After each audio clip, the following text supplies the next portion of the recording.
Can report.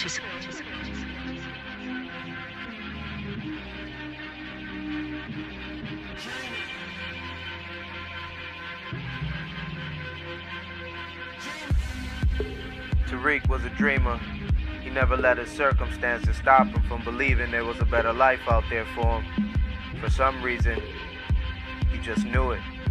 It was almost like something was calling him, like he could hear a voice in his head telling him to keep going, to keep reaching, keep believing. Sometimes he would ride the train for hours and stare out the window, almost like in a trance. And from the outside, if you looked in his eyes, it looked like he was seeing something completely different than what was in front of him, like he was somewhere else. For hours he would sit alone in his room counting the stars, wondering and imagining what was out there. As a child he would ask his mother questions about magic and aliens and outer space, and she would tell him to stop wasting his time with all of it, but he wouldn't listen.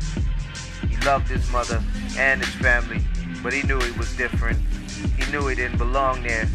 See, Tariq wasn't your typical genius. He was special.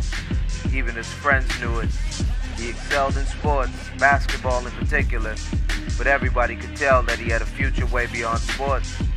But not even he knew what it was. He was so curious. He loved to learn, to break things apart and put them back together just to see how it worked. But unfortunately, where he was from, the schools were underfunded and didn't have any special programs for gifted children. So he was forced to suffer in classes that only held him back. And his mother couldn't afford to put him in a better school. But fortune would favor Tariq.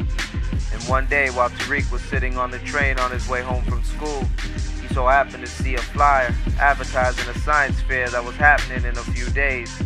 And the grand prize was $10,000. See, where he was from, things like science fairs and spelling and math contests never happened. The only things open to young boys in his neighborhood was sports and entertainment. There was almost no other option. And this fair was located in the valley where all the rich kids lived. So when Tariq saw it, he got on it immediately. And when he walked into that fair, this young black boy, all by himself, to compete for $10,000, the people at the fair started laughing at him and wondered whether he was serious. Him, a little boy with no family, nobody with him, had traveled all that way believing that he was going to be the one to win the money. But Tariq certainly wasn't scared. He was from the hood. And in the hood, worse things could happen than losing a competition. As a child, he walked through drug-infested neighborhoods and seen dead bodies and people get shot before. So a few rich people certainly didn't scare him. And when Tariq showed the judges at the fair his invention, they all stopped in amazement. He was clearly the winner. And at that moment, everybody realized that this little boy was about to revolutionize the world. And Tariq went home that night and showed his mother a check for $10,000 and business cards from almost every rich millionaire at the fair, looking for the next prodigy that would change the world. And it was he, Tariq, this little black boy that would make everybody believe.